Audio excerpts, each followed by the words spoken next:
Hi guys, I am Praveen Shukla. So I am making video here for the globalization and Indian society. So I will make firstly over here what about LPG. Okay. So I will tell you what is the meaning of the L and what is the meaning of P and what is the meaning of G. Okay तो आप यहाँ पे ध्यान दीजिए कि L का मतलब क्या होता है बेटा, लिबरलाइजेशन. Okay, liberalisation. और पी का मतलब क्या होता है, प्राइवेटाइजेशन. ओके, और यहाँ पे जो जी है, जी का मतलब होता है ग्लोबलाइजेशन. क्लियर हुआ? तो यहाँ पे मैं आपको बताने जा रहा हूँ कि what is means of the liberalisation. तो लिबरलाइजेशन के बारे में देखिए, लिबरलाइजेशन का मतलब क्या होता है. प्लीज़ पहले आप ये समझिए कि एलपीजी मॉडल आया कब, क्यों आया, कब लाया गया इंडिया में. ओके, तो LPG is a what, it is one type of model. Okay, जिसको हम बोलते हैं LPG model. LPG model India में कब आया, आप ये देखो. सबसे इम्पॉर्टेंटली आप ये समझो कि ये आया 1991 में. ओके, 1991 में क्यों आया, बिकॉज 1991 में कौन था प्राइम मिनिस्टर, कौन था, आप ध्यान दो. प्राइम मिनिस्टर थे हमारे पीवी नरसिम्हा राव. यस. और हमारे जो फाइनेंस मिनिस्टर थे, जिसको हम फाइनेंस मिनिस्टर बोलते हैं, एफएम मतलब जो हमारे फाइनेंस मिनिस्टर थे वो कौन थे बेटा, डॉक्टर मनमोहन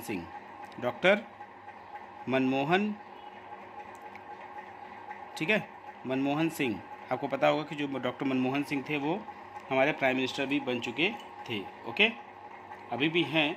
ओके, सो ये हो गया, क्लियर हुआ. ये एफएम मतलब फाइनेंस मिनिस्टर कौन था उस टाइम पे 1991 में, डॉक्टर मनमोहन सिंह. और हमारे प्राइम मिनिस्टर कौन थे, पीवी नरसिम्हा राव. क्लियर? इसमें कोई डाउट है, यस और नो? उसके बाद आपको ये ध्यान देना है कि लिबरलाइजेशन का मतलब होता है freedom to business enterprises. Yes, liberalisation का मतलब क्या हुआ, लिबरलाइजेशन का मतलब क्या होता है, ध्यान दीजिए. लिबरलाइजेशन का मतलब होता है क्या, लिबरलाइजेशन का मतलब होता है क्या, फ्रीडम. क्या? Freedom for what, to business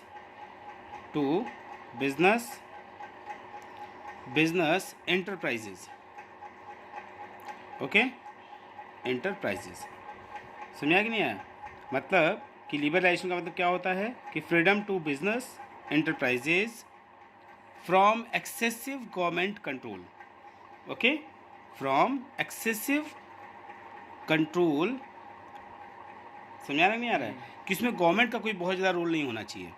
excessive government control from, आप इसका मतलब ये होता है फ्रॉम एक्सेसिव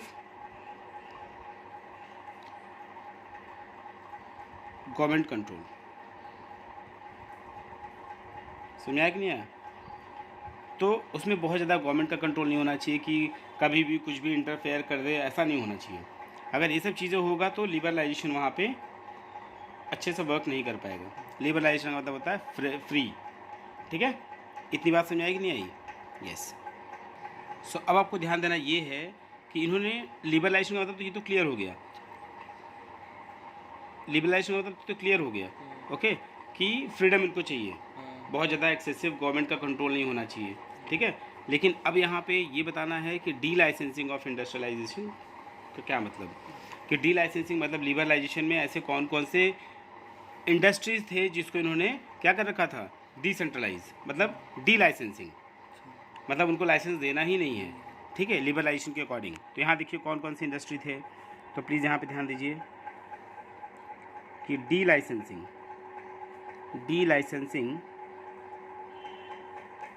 ऑफ इंडस्ट्रीज. समझाया बेटा? यहाँ जो भी बात होगी लिबरलाइजेशन की बात होगी, किसकी होगी, इंडस्ट्रीज़ के फॉर्म में होगी.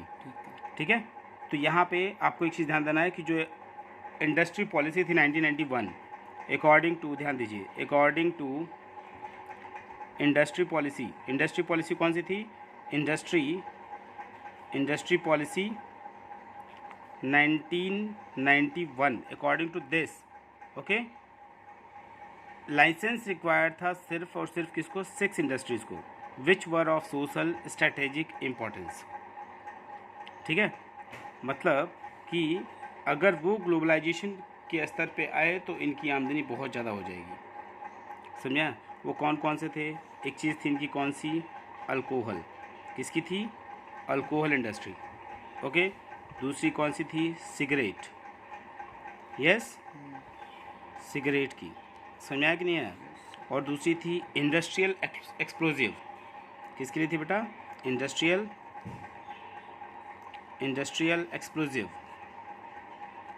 एक्सप्लोजिव। और हमारी तीसरी थी कौन सी? डिफेंस। डिफेंस समझते हैं?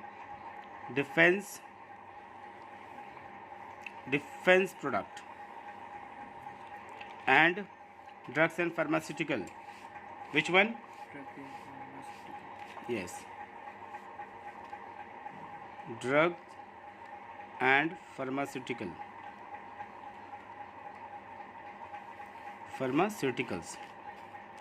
ठीक। और हमारा था हैजार्डस केमिकल्स। जितने भी हमारे क्या थे? हैजार्डस केमिकल्स थे, उनकी हैजार्डस केमिकल। तो इनके बारे में क्या बात हुई कि इनकी जो कॉन्सेंट्रेशन है क्या हो? डी लाइसेंसिंग इनेबल्स हो इनके लिए। कहाँ पे? इंडियन में। Indian companies to concentrate on the productive activities rather than wasting their time, effort and money on the unproductive licence formalities. वही सब पे टाइम पे क्या हुआ? ये सब चीज़ें बहुत तेज़ी से ग्रो कर गई, क्योंकि ये लोग क्या चाहते थे कि वहाँ पे फ्रीडम हो, लेकिन किसकी फ्रीडम होनी चाहिए? कि कोई उसके अंदर गवर्नमेंट कोई इंटरफेयर ना करे।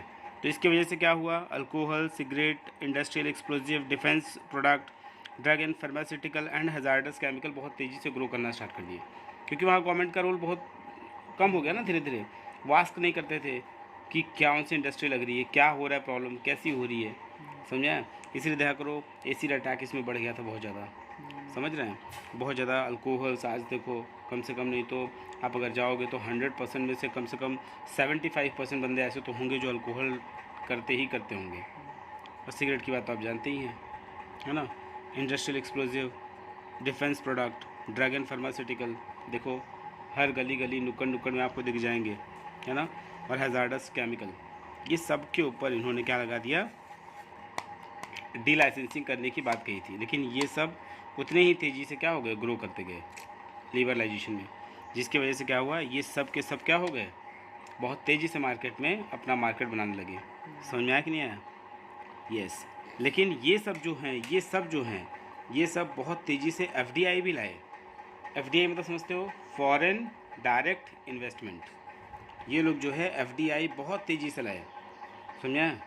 एफडीआई इसका मतलब होता है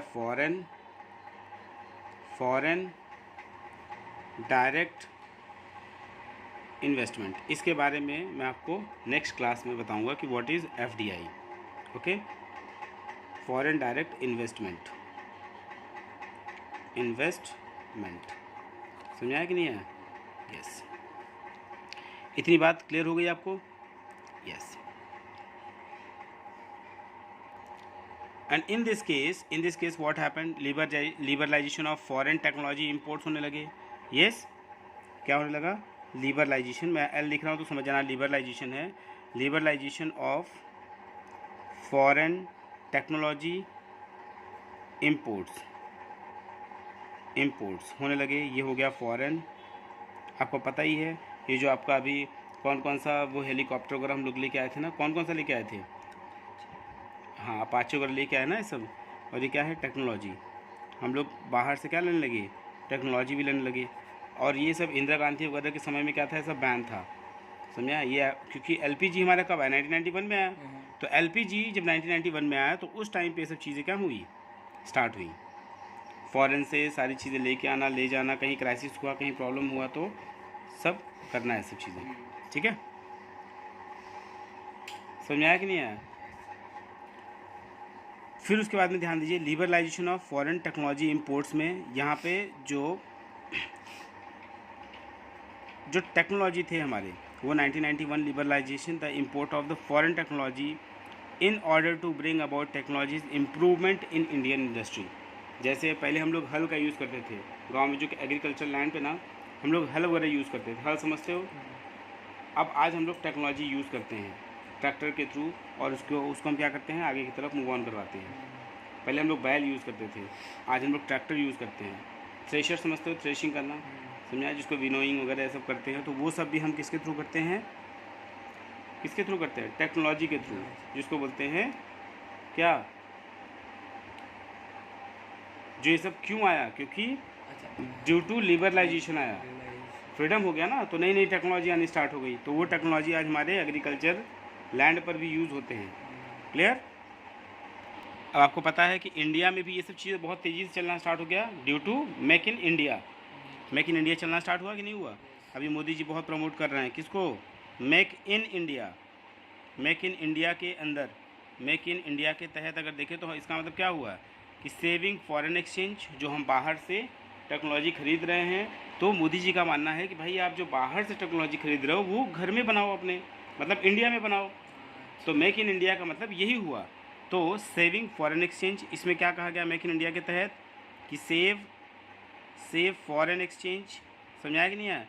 जो हम फॉरेन एक्सचेंज बाहर विदेश में, पहले हम रुपीज़ को कन्वर्ट कर रहे हैं डॉलर में, फिर डॉलर से हम लोग क्या कर रहे हैं, टेक्नोलॉजी को, नई टेक्नोलॉजी को लेके आ रहे हैं। जैसे चीनूक हो गया, चीनूक अभी था ना, है ना, तो ये सब जो हम लोग लेके आ रहे हैं, तो इनका ये मानना है कि मेक इन इंडिया का प्रोडक्ट जो है, अभी जैसे यूरेनियम नहीं है अपने पास, हाँ, तो यूरेनियम बाहर से आता है, बहुत महंगा आता है। यस यस, तो ऐसे बहुत सारे हैं, प्लूटोनियम नहीं है, ठीक है, तो ऐसा बनाएंगे धीरे धीरे नहीं, uranium is the one type of what, ये सब क्या है, ये सब एलिमेंट हैं, ठीक है। अब ये सब एलिमेंट को हम लोग, अब देखो जहाँ पे जो चीज़ें बनती हैं होती हैं वो तो होती हैं, लेकिन हमारे पास नेचुरली नहीं है ना, है भी तो बहुत कम है, समझ में आया? लेकिन कुछ कुछ कंट्री जो हैं वो उनके पास ऑलरेडी है, नेचुरली है।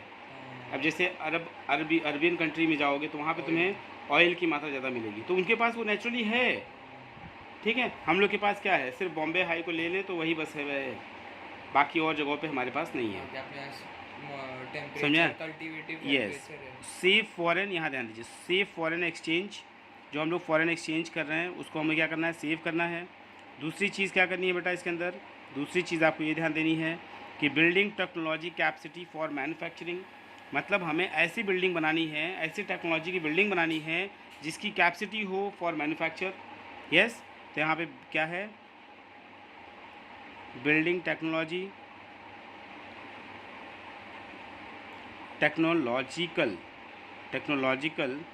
कैपेसिटी फॉर मैन्युफैक्चरिंग, प्लीज़ ध्यान दीजिए, ये सब मेक इन इंडिया में आता है, फैक्चरिंग। क्लियर। और दूसरी चीज़ हमारी ये होगी जो सबसे इम्पोर्टेंट है, हमारी स्किल, डेवलपिंग न्यू स्किल्स, है ना, आपके पास एक स्किल होना ज़रूरी है, ठीक है। तो यहाँ पे क्या होगा बेटा, डेवलपिंग व्हाट, न्यू स्किल्स, समझाया कि नहीं आया? यस। तो ये तीन चीज़ें मेक इन इंडिया के तहत क्या होगा, बहुत इंपॉर्टेंट काम होगा। किसके किसके, मेक इन इंडिया में सेफ फॉरेन एक्सचेंज, क्योंकि हम जब बाहर से कोई टेक्नोलॉजी लेंगे ही नहीं तो we don't need what to be exchange foreign, yes, and building technological capacity for manufacturing what, for manufacturing technologies, और डेवलपिंग न्यू स्किल्स। अब नए नए स्किल्स आएंगे तो क्या होगा, हमारी डेवलप बहुत तेज़ी से होगी। क्लियर हुआ? चाइना भी यही कर रहा है ना। Now next topic is what, concept of privatisation.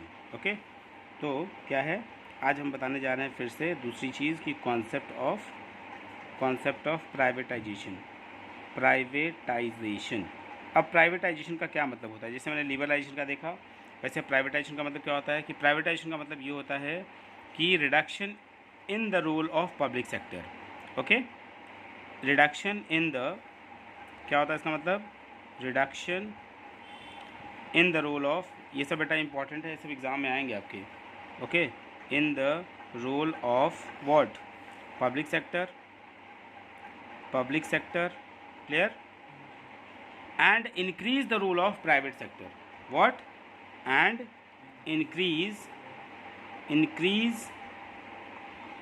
the role of what, increase the role of private sector. Public sector का रिड्यूस करो और प्राइवेट सेक्टर को इंक्रीज़ करो, increase the role of private sector. समझ आया कि नहीं आया? प्राइवेट सेक्टर, कोई कन्फ्यूज़न है यहाँ तक? यस।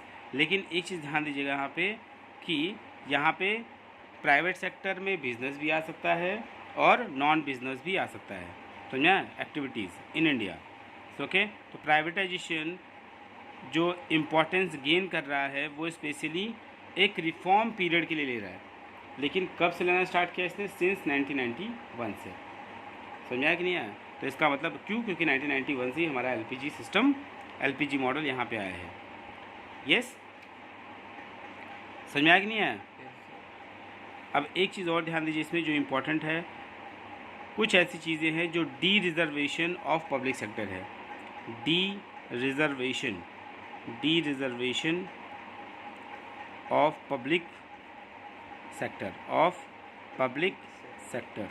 कौन कौन से हैं? पब्लिक सेक्टर, देखिए पब्लिक सेक्टर से कौन कौन से हैं जो डी रिजर्वेशन है, तो प्लीज़ ध्यान दीजिए। इसका मतलब ये हुआ कि number of industries reserve for public sector was reduced from 17 to 8।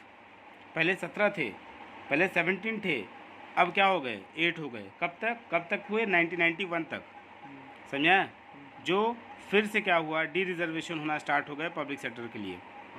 और अभी सिर्फ फ़िलहाल में अभी के लिए सिर्फ 3 सेक्टर ऐसे बचे हुए हैं जो कि क्या हैं? पब्लिक सेक्टर के लिए हैं। वो हैं कौन कौन से? ओके, डी पहले समझाया कि नहीं है? पहले कितने थे? 17, फिर 1991 में, अभी 1991 में कितने हो गए थे फिर? ठीक है, होते होते धीरे कितने हो गए फिर? 8 हो गए। फिर 8 से फिर अभी के फ़िलहाल में कितने हैं? ओनली 3। ये 3 सेक्टर है जो अभी डी रिजर्वेशन है फॉर पब्लिक सेक्टर। और ये 3 कौन कौन से हैं? पहली चीज़ है कौन सी? रेलवे। कौन सा बेटा? रेलवे। Yes, railways. दूसरी कौन सी है? Atomic energy. समझ में आ रहा है कि नहीं आ रहा है? Atomic energy. और आपकी जो तीसरी है वो कौन सी है? Specified minerals. यस, क्या है बेटा? Specified minerals. समझा कि नहीं है? ये ऐसे प्रोडक्ट हैं, मतलब ये ऐसे इंडस्ट्रीज़ हैं जो अभी भी रिजर्व हैं फॉर द पब्लिक सेक्टर। कौन कौन सी? रेलवेज, एटॉमिक एनर्जी और स्पेसिफाइड मिनरल्स। समझा कि नहीं आया? यस। अभी भी हमारे लिए आपको याद है कि डिसइन्वेस्टमेंट ऑफ पब्लिक सेक्टर होता है, ठीक है? क्यों? क्योंकि गवर्नमेंट ने अनाउंस, पब्लिक मतलब क्या हुआ? गवर्नमेंट ने अनाउंस किया है 1991 में क्या? कि disinvestment of public sector unit, जैसे for example non strategic ones, disinvestment in a process selling government equity in PSUs.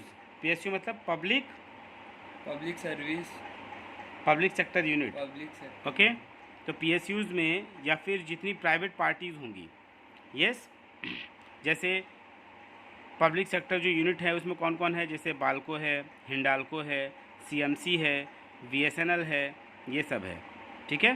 तो ये सब क्यों है हमारे लिए? क्यों इनके ऊपर डिसइन्वेस्टमेंट कर रहा है? क्यों? क्योंकि ये जो है गुड प्रोवाइडर होते हैं, good to provide good customer service, ठीक है? To provide good customer service, to overcome political interference in managing the units. कभी कोई प्रॉब्लम हुआ, कोई इश्यूज़ हुआ तो ये सॉल्व आउट करते हैं, और सॉल्व आउट करने में किसकी हेल्प करते हैं? गवर्नमेंट की। Okay, and to overcome corruption in PSUs. समझा कि नहीं है? जबकि इसका उल्टा हो गया। And to make effective usages of proceeds from disinvestment and to improve efficiency of PSUs. ये सब चीज़ें हमारी किस में होंगी? डिसइन्वेस्टमेंट ऑफ पब्लिक सेक्टर, कि हमें पब्लिक सेक्टर में क्यों इन्वेस्टमेंट करना चाहिए, ठीक है? क्योंकि वो पब्लिक को क्या देगी? जॉब देगी, ये सब चीज़ें करेगी। समझा कि नहीं है? इन दिस पब्लिक सेक्टर में ऐसे बहुत सारी चीज़ें हैं, बहुत सारे ऐसे यूनिट्स हैं, जैसे कोल इंडिया है। ओके, पब्लिक सेक्टर में मैं आपको ये बता दूं कि कौन कौन से हैं इसमें, तो प्लीज़ ध्यान दीजिएगा इसमें कि पब्लिक सेक्टर यूनिट में कौन कौन आते हैं, प्लीज़ ध्यान दीजिएगा। तो पब्लिक सेक्टर यूनिट्स जो हैं वो आते हैं, पब्लिक सेक्टर यूनिट्स में कौन कौन से आते हैं? लाइक कौन कौन से आते हैं? कोल इंडिया जानते होंगे, यस, कोल इंडिया हो गया, ONGC हो गया, ओके, NHPC हो गया, NHPC हो गया, ठीक है। एंड ये सब क्या करते हैं, ये सब करते हैं क्या, restore to sale of government stocks. Okay, जैसे आपको पता है ITC हो गया, है ना, ये टाटा की है ये, ठीक है, यस, ठीक है। अब हम चलते हैं नेक्स्ट, हमारा चलते हैं बेटा कौन सा, ये सब पब्लिक सेक्टर है, अच्छा, ये सब जो अभी आपने हाँ ये सब पब्लिक सेक्टर है, पब्लिक सेक्टर यूनिट है। कोल हो गया, कोल इंडिया हो गया, ONGC हो गया, NHPC हो गया, समझा। जो आपका ये देखते हो, जो आपको बिजली वगैरह प्रोवाइड करती है, इलेक्ट्रिसिटी वगैरह, ठीक है।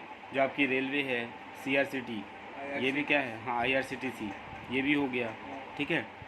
फिर हम चलते हैं कहाँ पे, अब नेक्स्ट पे, कॉन्सेप्ट ऑफ ग्लोबलाइजेशन। अब कॉन्सेप्ट ऑफ ग्लोबलाइजेशन को आप देखिए थोड़ा सा, ग्लोबलाइजेशन, तो ग्लोबलाइजेशन का मतलब क्या हुआ, ग्लोबलाइजेशन का मतलब ये हुआ, एक चीज़ याद रखिए कि ग्लोबलाइजेशन का मतलब ये हुआ कि हम लोगों की जो इकोनॉमी है या फिर जो हम लोग का गुड्स है, सर्विसेज है, वो क्या हो, इंटीग्रिटी द नेशनल इकोनॉमी, क्या हो, इंटीग्रिटी हो, समझा।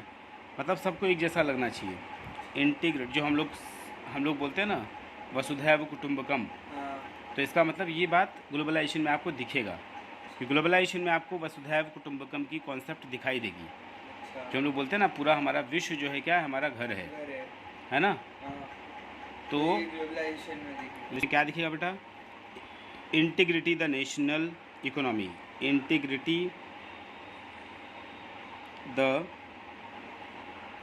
National what economy, economy with what, with the world economy, with the world economy, समझाया कि नहीं है, ये वर्ल्ड इकोनॉमी लेवल पे दिखेगी। जैसे हम बोलते हैं ना वसुधैव कुटुंबकम, तो इसका मतलब हमारे लिए पूरा क्या है, पूरा संसार जो है हमारा घर है। तो वैसे ही हम इकोनॉमी लेवल पे ध्यान देंगे, तो integrity the national economy with the world economy, समझ में आया, यस, कुछ समझ में आया कि नहीं आया, यस सर। यस। अब यहाँ पे कुछ मेन एलिमेंट हैं ग्लोबलाइजेशन के लिए, ध्यान दीजिएगा। तो अब मैं इसको पीछे करता हूँ ताकि आपको समझ में आए अच्छे से, ठीक है। यहाँ पे क्या है, द मेन एलिमेंट, ध्यान दीजिएगा, the main element of globalisation, globalisation. तो कौन कौन से मेन एलिमेंट है जो ग्लोबलाइजेशन के ऊपर क्या कर रहे हैं, इंपॉर्टेंस दे रहे हैं। तो पहली चीज़ हो गया क्या, फॉरेन एक्सचेंज मैनेजमेंट, कौन सा इसमें से, फॉरेन एक्सचेंज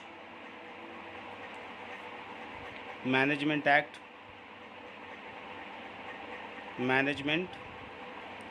एक्ट, जिसको हम बोलते हैं फेमा, मैनेजमेंट एक्ट, जिसको हम क्या बोलते हैं बेटा, फेमा, फेमा, इसको हम क्या बोलते हैं, FEMA, foreign exchange management act 1991, ठीक है। इसी को हम क्या बोलते हैं बेटा, फॉरेन एक्सचेंज मैनेजमेंट, हाँ ये 1991 नहीं 1999, क्यों, क्योंकि 1991 में तो क्या आया था, LPG आया था, हाँ, इसको हम शॉर्ट फॉर्म में बोलते हैं, हाँ, इसको हम बोलते हैं फेमा, फेमा 1999, समझाया कि नहीं आया, यस। इसके अकॉर्डिंग इसने इसने किसको रिप्लेस किया था, इसने रिप्लेस किया था फॉरेन एक्सचेंज रेगुलेशन एक्ट 1973 को, समझा कि नहीं आया, रिप्लेस्ड, किसको रिप्लेस किया था, फेमा ने किसको रिप्लेस किया था, फेरा को, किसको, फेरा, फेरा, फेरा, फेरा कौन सा था ये, फेरा 1973 को, 1973 को इन्होंने क्या किया था, एक्सचेंज किया था, मतलब कि रिप्लेस किया था फेरा के प्लेस पे हम लोगों ने किसको लाया, फेमा को। फेमा, और फेरा का मतलब क्या होता है, फेरा का मतलब होता है फॉरेन एक्सचेंज रेगुलेशन एक्ट, इसका मतलब जान लीजिए क्या होता है, फॉरेन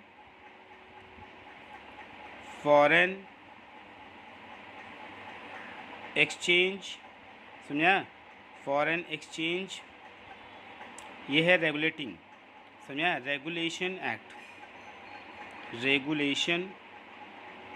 रेगुलेशन एक्ट कब आया था? 1973 में। इसको कौन रिप्लेस किया? फेमा ने। फेमा मतलब फॉरेन एक्सचेंज मैनेजमेंट एक्ट। फेरा को। हाँ, फेमा। फेरा को फेमा ने रिप्लेस कर दिया। ठीक है, यस। रेगुलर को मैनेज। और एक चीज़ ध्यान दीजिएगा कि फॉरेन एक्सचेंज जो रेगुलेशन एक्ट था, ये इससे बहुत ज़्यादा ईजियर हो गया। कौन? फेरा। किस लिए? कि फॉरेन जितने भी फॉरेन ट्रांजैक्शन थे या फिर फॉरेन एक्सचेंज थे, समझ में आ रहा है, उसको ईजिली ये ट्रांजैक्शन ईजियर कर दिया। समझ में आया? Yes sir. क्यों? क्योंकि obtain of fund by Indian companies from abroad, ये फेमा ने कर दिया। समझा कि नहीं है? Yes sir. ईजी कर दिया। Overseas investment by Indian firm through take overs, mergers और सेटिंग अप न्यू इंडस्ट्री हो गया कि अगर एक जगह अगर इंडस्ट्री इसने सेट किया तो दूसरी जगह भी ये इंडस्ट्री सेट कर सकता है। समझा? और holding of property in India by NRIs and overseas citizen. समझा? ओवरसीज सिटीजन मतलब हो गया कि जो समुद्री पार, हाँ। समझ रहे हो, जितने भी सिटीजन हैं वो आकर के यहाँ पे प्रॉपर्टी होल्ड कर सकते हैं, एनआरआई हो चाहे ओवरसीज सिटीजन हो। Holding of property by Indian national abroad, और यही चीज़ किसके लिए हुआ? इंडियन के लिए भी हुआ कि इंडियन भी जा कर के कहीं भी फॉरेन में जा कर के अपने प्रॉपर्टी को होल्ड कर सकते हैं। और क्या ये किसके तहत हुआ? फेमा के तहत हुआ। फेमा के तहत। लेकिन फेरा में जब 1973 था उस टाइम पे नहीं था। नहीं था। समझाया कि नहीं है? किसी भी कंट्री में जाके Yes. ले सकते हैं। और इसने एक और काम किया, कि reduction in custom duty. Reduction in custom duty, तो प्लीज़ ध्यान दीजिए। और इसने क्या किया यहाँ पे? Reduction in custom duty. समझाया कि नहीं है? तो जो ड्यूटी लगती थी कितना? 150%। सोचो, government of India reduce the peak custom duty from 150% in 1991 to 10%। सोचो कितना ज़्यादा देते थे कस्टम ड्यूटी, कितना देते थे? 150%। और आज कितना लगता है? 10%। समझा? कभी कभी तो ऐसा होता है कि 5% भी लेते हैं। कभी कभी ऐसा होता है कि जब फ्री ट्रेड ऑर्गेनाइजेशन FTF, हाँ। FTO, समझ रहे हो, उसमें क्या होता है? 0% हो जाता है। हाँ। फ्री ट्रेड ऑर्गेनाइजेशन या फ्री ट्रेड ट्रीटी। तो ये हमसे 150 रुपया लगा के ले रहे थे। 150 गुना लगा। अब भाई हमारा क्या था, हम LPG के, तो हम लोग LPG मॉडल को फॉलो करते नहीं थे, इसीलिए ऐसा सिस्टम था। लेकिन अभी क्या है? अभी 10%, 5%, 0% भी होता है। अभी ऐसा भी होता है कि जो हमारे कस्टम ड्यूटी, जैसे लग्जरी आइटम है, लग्जरी आइटम में कौन कौन आता है? जैसे इम्पोर्ट्स ऑफ कार, तो इसके ऊपर कस्टम ड्यूटी होता है 100%। समझा? और जैसे रिडक्शन इम्पोर्ट ड्यूटीज़ अब लगने लगे हैं किस पे? चीपर इम्पोर्ट्स इनटू इंडिया, क्योंकि इमेज के ऊपर भी डिपेंड करता है ना, ऐसा है। समझा कि नहीं आया? फिर उसके बाद में इसका जो तीसरा एलिमेंट है वो कौन सा है? वो है लिबरलाइजेशन ऑफ फॉरेन इन्वेस्टमेंट। क्या? Liberalisation of foreign investment. FI मतलब हो गया फॉरेन इन्वेस्टमेंट। ठीक है। और फोर्थ थिंग हो गया इसका signing off WTO agreements. WTO मतलब वर्ल्ड ट्रेड ऑर्गेनाइजेशन। ठीक है। इंडिया ने बहुत सारी वर्ल्ड ट्रेड ऑर्गेनाइजेशन को इन्होंने साइनिंग कर रखी है, जिसकी वजह से हमारी ट्रीटी जो होती है, जो हमारी ट्रीटी है किसके साथ? WTO के साथ, वर्ल्ड ट्रेड के साथ, वो 5%, 10% में काम हो जाता है। ठीक है। अगर मान लीजिए मेरे मित्र का घर है, या मतलब मेरे हमसे बहुत अच्छी दोस्ती है, तो हम उसके साथ क्या कर सकते हैं? 0% पे भी हम उसको कस्टम ड्यूटी फ्री भी कर सकते हैं, ऐसा भी होता है। समझाया कि नहीं है? तो लिबरलाइजेशन ऑफ फॉरेन इन्वेस्टमेंट, इसी में आता है आपका FDI। ध्यान दीजिएगा।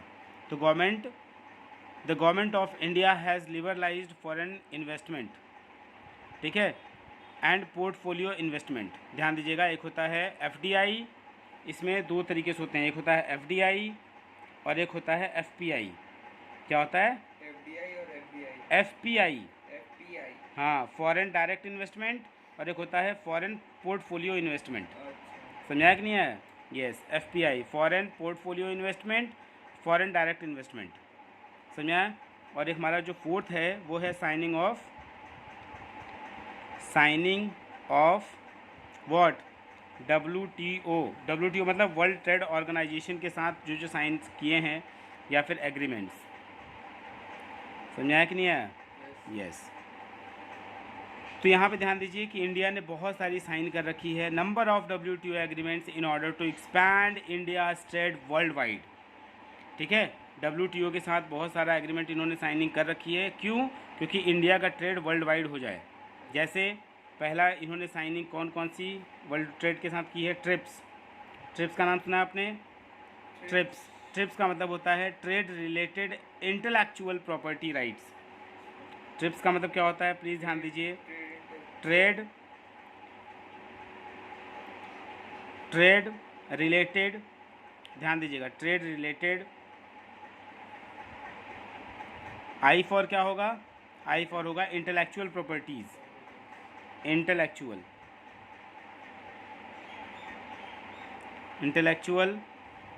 Property rights, property rights. ठीक है, ये हो गया ट्रिप्स, इंटर राइट्स। फिर यहाँ पे हो जाएगा एग्रीमेंट, ये हुआ हमारा ट्रिप्स। और दूसरा हमारा है ट्रिम्स। ट्रिम्स मतलब क्या होता है? Trade related investment measures. समझाया बेटा? दूसरा क्या होता है? पहला हुआ ट्रिप्स, दूसरा हुआ ट्रिम्स। हाँ, ट्रिम्स। और ट्रिम्स का मतलब क्या होता है? T for trade, R for, बस देख लीजिए, R फॉर होता है रिलेटेड, और I for investment, M for यहाँ पे हो जाएगा मेजर, मेजर्स। ठीक है, मेजर्स। और यहाँ पे क्या होगा? एग्रीमेंट। यहाँ पे मेजर्स लग गया, ये T फॉर ट्रेड हो जाएगा, T for trade, R for related, और I फॉर इन्वेस्टमेंट, समझाया कि नहीं है? ये हो गया ट्रिम्स। फिर एक और ट्रीटी इन्होंने कर रखा है जिसको बोलते हैं गट्स। क्या बोलते हैं उसको? Guts, GATS। क्या बेटा? GATS। GATS का मतलब क्या हुआ? General agreement on trade in services. किसमें बेटा? जनरल एग्रीमेंट नहीं, हाँ, जनरल एग्रीमेंट जनरल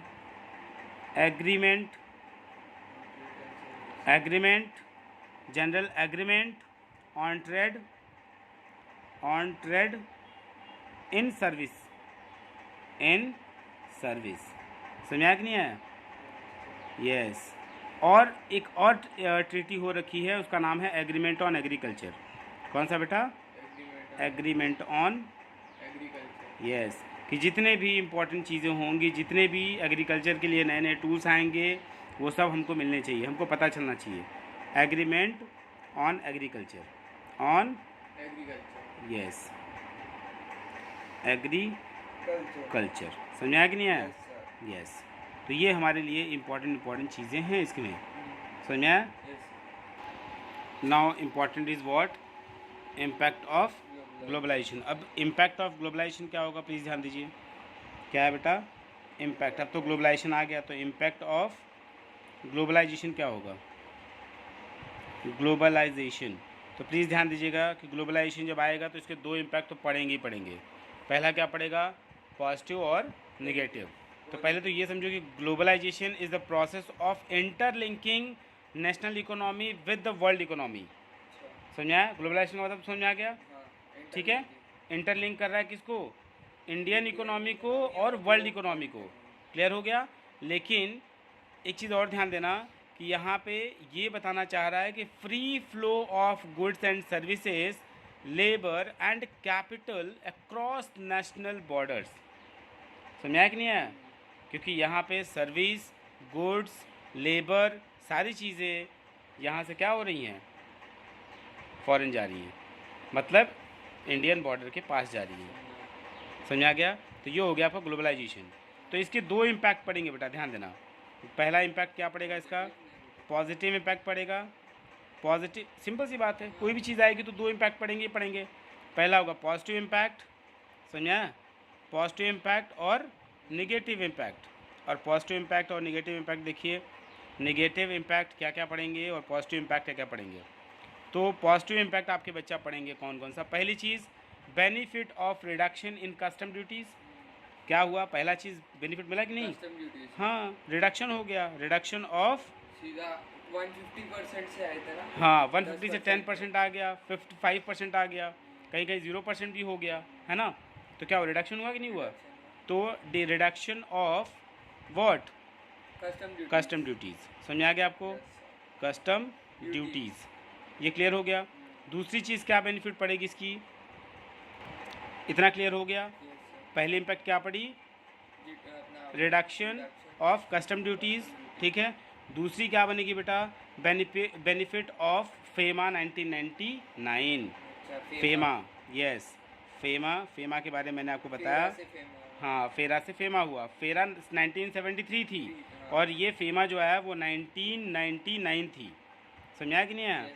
इसमें बता दिया कि जितनी भी इंडियन फर्म होंगी वो चीपर फंड में कहीं भी जा कर के ये क्या कर सकती हैं, अपने फर्म को लगा सकती हैं, ठीक है।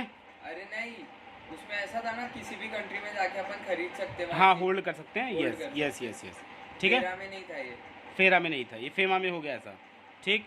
और तीसरा जो इम्पैक्ट था इसका वो क्या था, बेनिफिट क्या था, पॉजिटिव इम्पैक्ट क्या था कि फॉरेन डायरेक्ट एफडीआई का क्या था, एफडीआई, यस, और एफपीआई, एफपीआई अलग है, एफडीआई। समझा कि नहीं है? इसमें एफडीआई अपने सेव होंगे। भाई हम अपने पैसे ले के लगा रहे हैं वहाँ पे, ठीक है। वहीं के पैसे लेकर के वहीं के जो लेबर हैं, सर्विस प्रोवाइडर हैं, उनको हम क्या कर रहे हैं, दे रहे हैं उनको, ठीक है। ये हुआ। लेकिन बेटा निगेटिव इम्पैक्ट क्या पड़ेगा, आप देखो निगेटिव इम्पैक्ट इसका पहला पड़ेगा क्या, इसका निगेटिव इम्पैक्ट भी तो पड़ेगा। तो निगेटिव इम्पैक्ट क्या पड़ा, निगेटिव इम्पैक्ट में आया प्रॉब्लम फॉर डोमेस्टिक कंपनीज, नहीं इसमें आया problem for, domestic company, yes, जो डोमेस्टिक कंपनीज हैं बेचारी उनका क्या होगा, प्रॉब्लम फॉर डोमेस्टिक, जो हमारी आपको पता है जो हाथ करगा थी पहले, जो हम लोग घर पे ही जाकर के क्या करते थे, सूत काटने का काम करते थे, वो सब तो ख़त्म हो गई ना। अब भाई इंडस्ट्री आ जाएगी, बड़ी बड़ी कंपनियां आ जाएंगी और बड़ी बड़ी क्या हो जाएगी, टूल्स आ जाएंगे, टेक्नोलॉजिकल टूल्स आ जाएंगे, तो उन बैलों का क्या होगा, वैसे ही रोड पे घूमेंगे, है कि नहीं, किसी को दौड़ा दौड़ा के मारेंगे, है कि नहीं, यही सब तो करेंगे। तो ये सब हमारे निगेटिव इम्पैक्ट आ गए। कभी भी अब भाई वो तो काम कर नहीं रहे हैं, तो गुस्सा तो उनको, भाई खाना भी खा रहे हैं वो, तो जब खाना भी खा रहे हैं, सब कुछ हो रहा है, तो अपना दम कहाँ निकालेंगे, रोड पे, किसी गाड़ी तोड़ेंगे, किसी का घर तोड़ेंगे, किसी का गेट तोड़ेंगे, किसी का दुकान तोड़ेंगे। समझा, उनको हटाने की कोशिश की, और अगर लाल कपड़ा पहन के पहुँच गए तो आप समझ ही रहे हो, ठीक है। तो ये सब चीज़ें ध्यान रखिए, ठीक है। Problem for domestic companies, domestic companies, समझाया कि नहीं है? ये सब चीज़ें होनी स्टार्ट हो जाएंगी। और दूसरी होगा प्रॉब्लम ऑफ फॉरेन इन्वेस्टमेंट। क्या होगा, इन्वेस्टमेंट तो करना पड़ेगा ना, तो फॉरेन करना पड़ेगा, ठीक है। तो यहाँ पे होगा problem of what, foreign investment,